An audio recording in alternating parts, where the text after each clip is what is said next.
Bonjour, bonjour.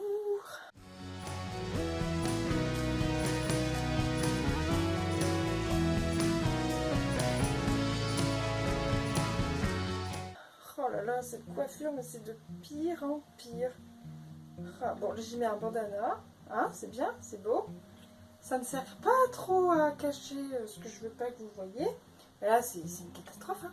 Bref, on n'est pas là pour parler coiffure, on est là pour parler adaptation série Netflix du livre Le Sorceleur.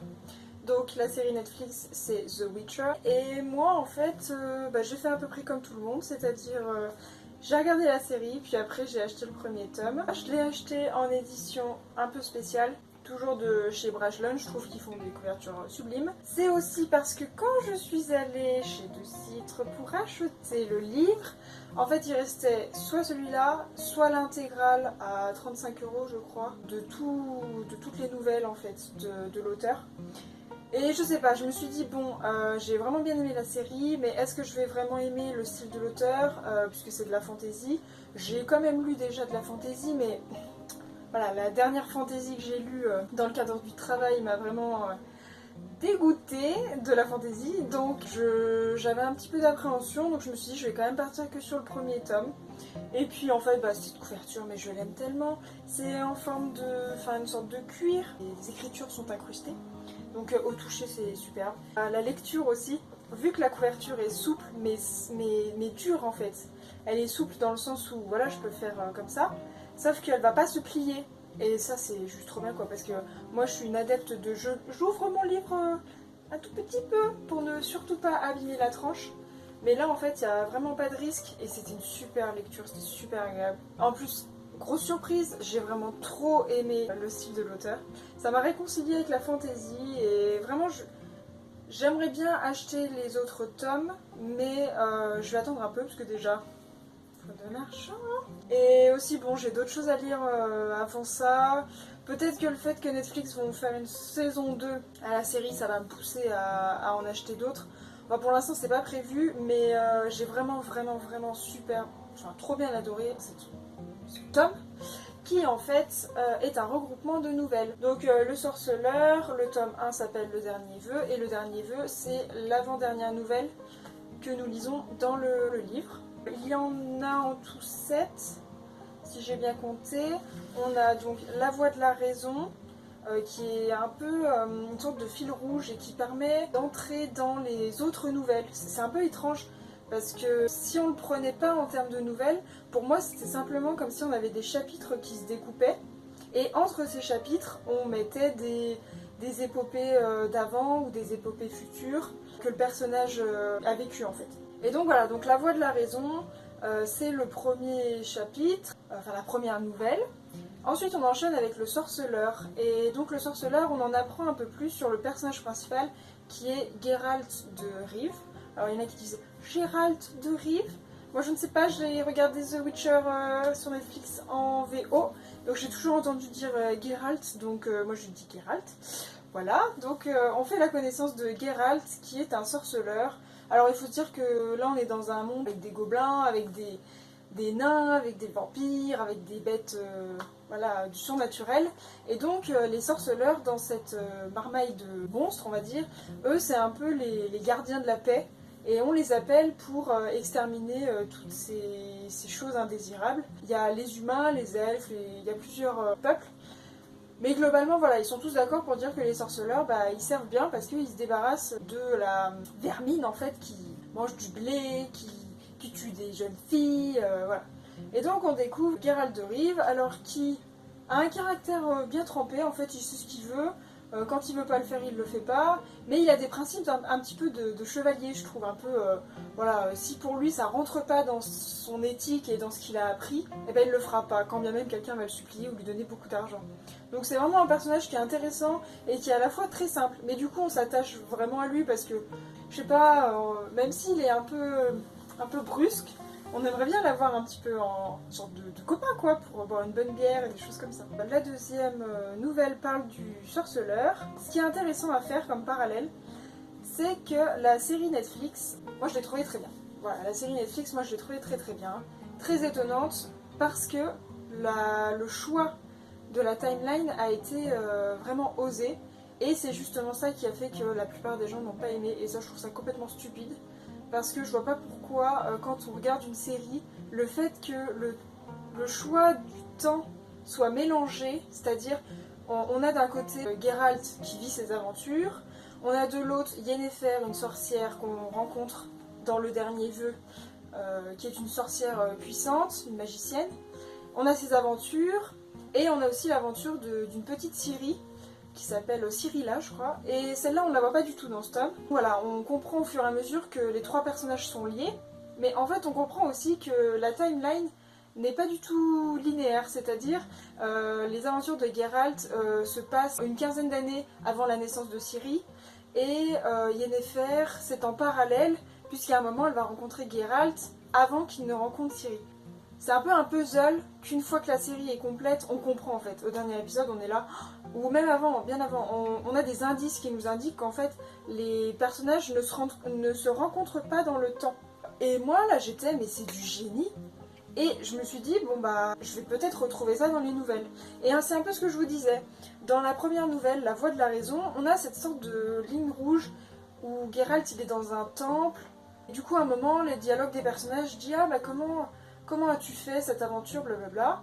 Et là, on passe au chapitre où il revient sur l'aventure. Donc on n'est pas sur une timeline linéaire aussi. On est sur quelque chose qui est des rebondissements. Et ça, mais j'ai trouvé ça trop bien. On s'ennuie pas comme ça, c'est super. Donc tous les gens ont dit ouais, non, c'est trop nul sur Netflix, on comprend rien. Mais en même temps, les gens, vous regardez quoi en fait dans votre vie, vous regardez que des trucs où tout est donné, où tout est fait et vous avez rien à chercher, à inventer. Enfin, franchement, c'est trop triste. Moi, je trouve ça trop bien. C'est génial. C'est ça le cinéma, c'est ça le scénario. C'est de nous faire chercher. Parce que si on avait eu dans la timeline normale, eh ben, il aurait juste fait un copier-coller de ce tome-là. Et je trouve ça super dommage parce que on n'aurait jamais rencontré Yennefer ou alors à la toute fin. Et Ciri, c'est pareil, on ne l'aurait jamais vu. Donc c'est vachement dommage la réflexion que certaines personnes ont eue. Tellement dommage qu'en fait le réalisateur a décidé d'abandonner cette technique pour la saison 2. Donc moi, il va falloir qu'il m'accroche bien parce que c'était ce qui m'accrochait, entre guillemets, outre les personnages et outre Henry Cavill qui est magnifique en tant que The Witcher. Mais ici, s'il me manque cette timeline, je vois pas du tout comment ils vont pouvoir vraiment nous tenir en haleine. Parce que là, on en était à ouais, c'est fouillu, il y a plein de flashbacks, tout ça. Et c'est au moment où on comprend qu'en fait la timeline, elle est inversée, ou alors les événements vont se rejoindre mais dans un temps futur. Mais là, le cerveau, il fait... Donc, je trouve ça vraiment dommage. J'espère que la saison 2 sera bien, parce que comme je vous dis, elle sera peut-être déterminante pour que j'achète la suite. Après, pour ce qui est du roman, donc c'est un regroupement de nouvelles, comme je vous ai dit, et j'ai noté les nouvelles qui se trouvaient dans la saison 1 de The Witcher. Donc j'ai noté dans un petit cahier, trop chou. J'ai noté que par exemple, donc la nouvelle Le Sorceleur, que je vous ai dit, la deuxième, et ben elle correspond à l'épisode 3 de la saison The Witcher. Donc vous voyez, la deuxième nouvelle correspond à l'épisode 3. Donc ça veut dire que dans l'épisode 1, il y a la nouvelle Le Moindre Mal, qui est page 79 du livre. Après, pendant l'épisode 4, on a Une question de prix, qui est page 123 du roman. Après, on a à l'épisode 2, on a la nouvelle Au bout du monde, qui est page 169. Donc vous vous rendez compte, dans le roman c'est page 169 et dans la série c'est l'épisode 2. Enfin l'épisode 5, on a le dernier vœu, donc c'est ce que je vous disais avec la rencontre de Yennefer et de Geralt. Tous les autres épisodes comportent des nouvelles que je n'ai pas lues et qui ne correspondent pas à ce tome. Donc vous voyez, il y a eu un farfouillis de prises de nouvelles dans les autres tomes, ou peut-être dans les romans entre Geralt et Ciri. Et moi je trouve ça super intéressant. Avouez que c'est quand même pas mal, hein. Franchement, faut quand même être assez rigoureux dans la timeline, quoi, parce qu'il faut pas qu'il y ait un moment où il y ait un faux raccord ou quelque chose comme ça, c'est pas possible. Donc franchement, c'est vachement intéressant. Et pour ce qui est du roman en lui-même, moi j'ai été agréablement surprise. Franchement, j'ai passé un super moment. Je m'y attendais pas parce que, comme je vous disais, j'avais une appréhension pour la fantasy. Mais là, c'était trop bien. Je me suis dit, bah, dès le début, en fait, on est dedans. il y a Geralt, il a son caractère, son tempérament, mais le style de l'auteur est super limpide. C'est-à-dire là, toutes les personnes qui adorent les descriptions à rallonge, qui adorent des descriptions bien fournies de base, passez votre chemin. Parce que là, on est sur un regroupement de nouvelles qui est, je pense, à 90% fait de dialogue. Je vous mens pas, vraiment, il y a des dialogues tout le temps. Et j'ai re-regardé la série il n'y a pas longtemps et je me suis rendu compte qu'il y a certains plans où il n'y a pas de parole dans la série et je trouve ça dommage entre guillemets parce que ça fait une contradiction avec le roman. Parce que alors franchement là ils sont bavards, hein. C'est bavard de chez bavard. Mais c'est bien fait parce que c'est des dialogues qui permettent la compréhension de récits qui sont passés. C'est-à-dire il va y avoir deux chevaliers qui vont être en train de parler, il y a Geralt qui va arriver et le chevalier va lui expliquer ce qui s'est passé il y a un mois et ce pourquoi il a été appelé Geralt, pour éliminer une vermine ou je sais pas quoi. Et puis il y a de l'humour, c'est de l'humour de fantaisie, mais des fois il y a des dialogues, ils se mettent des punchlines, vraiment c'est trop bien fait, c'est trop intéressant, ça me fait trop rire. Et puis alors vraiment, vu que c'est des dialogues, ça passe très vite. On a dans notre tête les voix là qui s'envoient des punchlines, sont là, ouais, moi je raconte le récit. Alors c'est pareil, les récits, on a l'impression que c'est des conteurs professionnels qui les racontent. Et donc voilà, tout se passe super vite. Et le fait que ce soit des nouvelles permet aussi de nous relancer à chaque fin. On n'est pas sur des cliffhangers avec oh là là, j'ai trop envie de tourner la page à la fin du chapitre. Parce que c'est des nouvelles. On sait que quand on va repartir à l'autre nouvelle, on va découvrir une autre facette du personnage, on va aussi découvrir un autre environnement, on va découvrir une autre intrigue. Voilà, tout est condensé dans des nouvelles, donc dans des petits et des courts passages. Et ça, du coup, ça rend la lecture super rythmée, super simple. Voilà, il n'y a pas non plus de vocabulaire comme j'apprécie pas tellement dans la fantasy. Il y a quelques mots qui n'existent pas et qu'on ne nous explique pas parce qu'en fait, on n'a pas vraiment besoin. On comprend avec les descriptions de quoi ça retourne. Mais moi, j'avais lu un livre et en fait, les descriptions m'avaient complètement perdue. Il y avait un vocabulaire complètement inventé qui venait se mettre dans des dialogues. Du coup, je comprenais un mot sur deux. Là, c'est pas du tout le cas. C'est trop bien fait. Et ouais, il y a une sorte d'humour qui est vraiment très palpable et je trouve que c'est vachement intéressant. Du fait que j'ai commencé par la série, je m'attendais à avoir beaucoup plus de scènes érotiques dans ce tome-là, particulièrement puisque je vous ai énuméré les épisodes où se passent les nouvelles. En fait, pas du tout. Là, je sais pas trop où il est passé, le côté chaud lapin de Geralt, mais moi je l'ai pas du tout vu et en fait c'est parce que c'est pas décrit. Alors certes, à un moment, on sait qu'il couche avec une femme, mais c'est pas écrit. C'est plutôt dit, bon tu sais pourquoi je suis là Geralt, allez c'est parti, on éteint la bougie.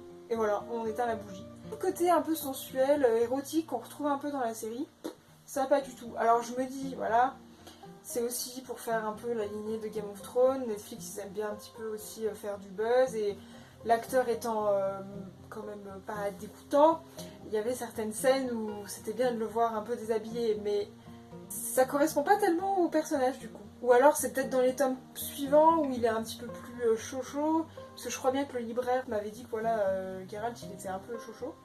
Mais moi j'ai pas du tout retrouvé ça là-dedans, et justement ça avait plutôt l'air d'être un homme de principe qui franchement les femmes c'est le dernier truc qui l'intéresse en fait. Après il y a le personnage de Jaskier, qui est le troubadour en fait qui accompagne Geralt, qui est un personnage quand même récurrent et presque principal dans la série The Witcher, mais qui là n'a le droit qu'à une seule nouvelle, c'est Au bout du monde. Et donc ce troubadour dans la série, à un moment il chante et il y a une chanson qui a cartonné sur YouTube. Moi je l'ai écoutée mais en version 10 heures, tellement je pouvais pas m'en passer, c'était vraiment une catastrophe. Fou là, ma famille ils étaient mais arrête, tu nous saoules avec ta musique là, mais c'est tellement bien. Je vous la mettrai en barre d'infos pour que vous puissiez l'écouter parce que j'adore. Bref. Et donc là, le personnage de Jaskier, pareil, ne ressemble pas trop, je trouve, à celui de la série. Puisque dans celui-là, il est vachement plus vulgaire. Dans le roman, il est vulgaire, c'est un chaud lapin vraiment. Et il envoie bouler Geralt, vraiment quand il a un truc qui va pas, il lui dit, voilà, va crever, c'est pas grave. Alors que dans la série, il est vachement plus mignon. Il est vraiment, j'aime Geralt, je te suis parce que je veux avoir des aventures à chanter, à raconter. Mais il n'est pas non plus si vulgaire et il est surtout pas méchant envers Geralt. Et moi, je l'ai pas trouvé très chaud lapin non plus. On voit qu'il aime bien les femmes parce que voilà, ça reste un petit troubadour qui aime bien les plaisirs de la vie. Mais de là à ce qu'il soit autant décrit dans le roman comme quelqu'un qui est vraiment accro et qui adore les femmes, et ben là non, ça transparaît pas dans la série. Je sais pas ce que la saison 2 va donner. Moi je suis curieuse du fait que maintenant je connais un petit peu plus l'univers, je connais beaucoup plus le caractère de Geralt. Et c'est surtout, j'apprécie particulièrement le style de l'auteur, donc j'attends de voir avec impatience ce qu'ils vont pouvoir faire pour la saison 2. Là, avec tout le confinement, le Covid, ça a été retardé, donc je sais pas, ils avaient prévu 2021, mais je sais pas si ça va être maintenu. En tout cas, je vous incite à acheter ce premier tome. Si vous aimez la fantasy, c'est sûr que vous allez adorer. Si vous aimez l'humour mais que vous n'avez jamais testé la fantasy, ça peut être un bon moyen de commencer parce que, comme je vous ai dit, en plus c'est des nouvelles. Vous n'êtes pas obligé d'être super concentré pendant 3 heures. Et vous n'êtes pas non plus obligé de tenir le bouquin et de le finir en 3 jours. Voilà, si vous voulez le lâcher, vous avez fini la nouvelle, vous le lâchez. Si vous voulez le reprendre, vous le reprenez. Moi, personnellement, je ne l'ai pas lâché pendant 3 jours parce que j'avais vraiment envie de le finir et de le lire. Mais ça, c'est mon avis et ça, vous faites ce que vous voulez. Je vous ai même pas donné le nom de l'auteur, mais c'est parce que je ne sais pas le prononcer. Comment vous voulez prononcer? Andrzej Sapkowski. Voilà, Andrzej Sapkowski. Moi, je sais pas dire ça, c'est du polonais, je ne sais pas. Enfin bon bref, donc vous pouvez acheter celui-là. Je sais que la pop culture autour de ce personnage de Geralt et du The Witcher a surtout été due grâce aux jeux vidéo, surtout The Witcher 3 qui est sorti il y a déjà quelques années. Et en fait, c'est l'une des images qu'on retient le plus de Geralt avant l'adaptation de Netflix, parce que notamment, je crois que Milady, la maison d'édition, a repris une image du jeu avec le portrait de Geralt pour sa première de couverture. Donc voilà, je pense, et je suis même quasi sûre, que le fait que cette série ait été adaptée en jeu vidéo a permis le succès vraiment de la saga, quoi. Sans ça, je pense qu'on n'en serait peut-être pas là aujourd'hui. Ça a vraiment été un phénomène mondial. Et là, depuis que la série est ressortie, je sais que les premières semaines, le taux de joueurs sur The Witcher 3 a augmenté, je crois, de 200%. Enfin, on est vraiment sur des chiffres un peu énormes. Et donc, je trouve que c'est super parce que là, on allie 3 trucs, c'est-à-dire les éditions, elles ont fait leur gagne-pain quand la série est ressortie, parce que vous voyez, il y a plein de gens comme moi qui sont jetés sur les éditions, elles ont même été en rupture, je crois. La série, elle a cartonné sur Netflix, je suis sûre qu'il y en a qui se sont abonnés. Surtout que l'acteur qui joue Geralt, c'est quand même Henry Cavill, c'est Superman, quoi. Le gars, il est beau comme un dieu et franchement, il rend super bien à l'écran. Il joue très bien Geralt. En plus, les maquillages, les effets spéciaux, ils sont très propres. Enfin, ça reste une série Netflix qui est vraiment très très bien à regarder. Et donc voilà, ensuite, terminé avec ce jeu vidéo là qui a été vendu à des millions d'exemplaires. Il est très connu dans le monde du jeu vidéo. Ça reste une base solide et je pense que ça le restera longtemps. J'y ai jamais joué à The Witcher 3. Ça me tente depuis du coup que j'ai lu ça, que j'ai vu la série, ça me tente. Faudrait que j'essaye, mais pour ça il faudra avoir du temps. Pour l'instant c'est un peu coton pour moi. Mais franchement, si certains ont joué au jeu ou lu le livre ou regardé la série, mais dites-moi ce que vous en avez pensé parce que j'ai autour de moi quelques personnes qui l'ont regardé, certains ont accroché, d'autres pas trop à cause de cette sorte de timeline.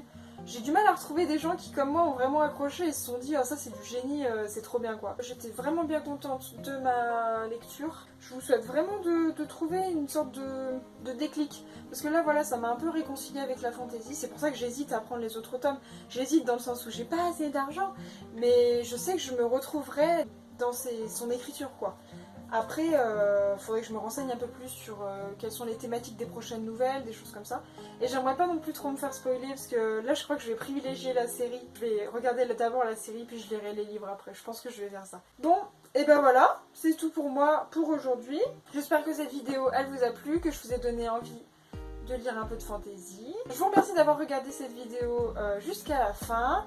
Je vous laisse mettre un petit pouce bleu si vous avez aimé ce petit concept là, série VS roman. Et dites-moi dans les commentaires si vous avez aimé ce format, si vous avez aimé la lecture si vous l'avez déjà lu, ou la série si vous l'avez déjà regardée. N'hésitez pas à vous abonner et peut-être à partager, voilà, comme je l'ai déjà dit je crois, l'effet papillon, c'est ce qui va m'aider à pouvoir atteindre plus de monde et avoir une communauté avec laquelle je pourrais encore plus dialoguer. Donc ça, c'est ce qui vraiment me touche et ce que j'aimerais vraiment arriver à faire, voilà, c'est de pouvoir dialoguer avec le plus de monde possible.